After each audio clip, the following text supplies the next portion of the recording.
half a cup of peas.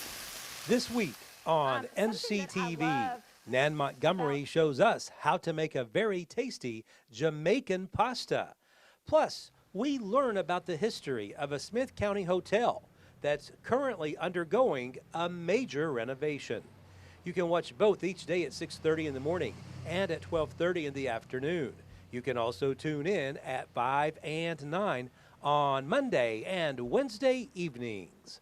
Only on NCTV, your best source for local stories about local people. Dish. I feel like it's served best when it's hot.